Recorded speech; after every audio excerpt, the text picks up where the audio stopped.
No one's clicking this video in 2025. Most likely, if you're watching this video, it's a year or more later, and I've already made it. My systems and budget have gotten me into a nice place and a nice life, and you've gone back to the beginning to see how I did it. And the reason you didn't watch in 2025 is the same reason nobody else watched. The foundation I'm building isn't visible.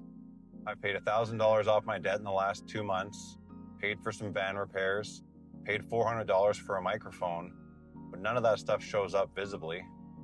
All of those things have got me closer to a better future, but it doesn't look like anything from the outside. Nobody sees the online poker sessions in coffee shops, the late night writing, editing, and filming of the channel. But every day I'm quietly laying another brick on the path to success. One of those bricks is my gym and diet habits. Working out is proven to increase mental stamina, and so is diet. That's huge for me because I know the life that I want isn't built on 40-hour weeks. It might take 60, 70, or even 80 hours a week for a while. Another brick is my budget. Every dollar has a job. I ask myself, how does this purchase get me closer to my goals? And I'm not perfect. Sometimes I get the burger. Sometimes I splurge and go to a baseball game with some friends, but only when it fits my budget. A couple weeks ago, I relaunched my baseball YouTube channel, Diamond Swagger, and I made 2 videos. From those 2 videos, I got 10 subscribers.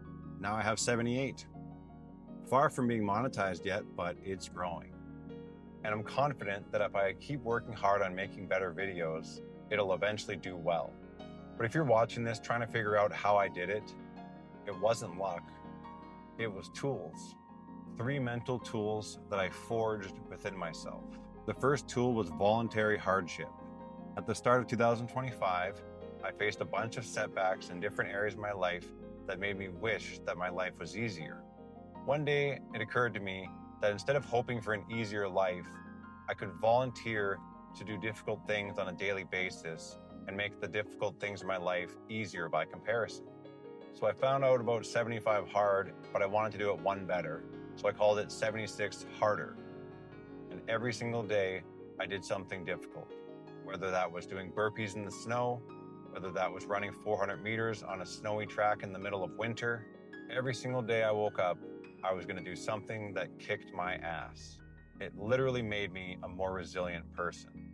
I feel like there's not a setback I can't face, and that alone has done a lot for my confidence, because there's nothing that I think the world can throw at me that I can't deal with now.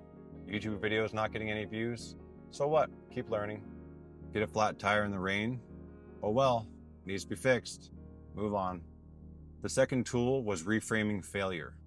A great poker player is going to lose 40% of the time or more. That's a lot of losing days, especially when you compare it to the stability of the 9 to 5. So I've learned to focus on my results after a month, or maybe even just after the year. And then all there is left to do is play my best. When a YouTube video fails, I focus on what can be improved for the next one. Each failed video gets me closer to figuring out what the algorithm wants for my channel, for it to push my videos. And the third tool is detaching from external validation. If I wanted, I could take the safe path, work a 9 to 5, order DoorDash, watch 6 hours of Netflix, rinse and repeat. Because humans are social creatures, we care way too much about what other people think. How we look, our social status, that validation is an endless sprint on a hamster wheel that will never leave you fulfilled. Once you get off the wheel, you gain a clarity that most people are too afraid to give themselves. They're scared to ask, what would I do with my life if I wasn't scared of being judged? For me, it's putting my whole life on display, early enough in the journey that I honestly don't know if it's going to work out. It's filming a television pilot for a show I'd watch if it existed. It's making baseball videos for the subjects that I like to nerd out on. And I don't need any upvotes or any TV contract to motivate me to keep going. The second you can detach your focus from what other people think, you're bulletproof. Now all your focus can go towards what interests you, what fulfills you. That's a really good feeling. So the answer to your question, how did I make it? I kept showing up when it was quiet, when no one was watching, when no one was subscribing, when I felt like I would never be able to succeed. Anyways, like I said at the start, you're not watching this in 2025. You're watching because I'm a success now.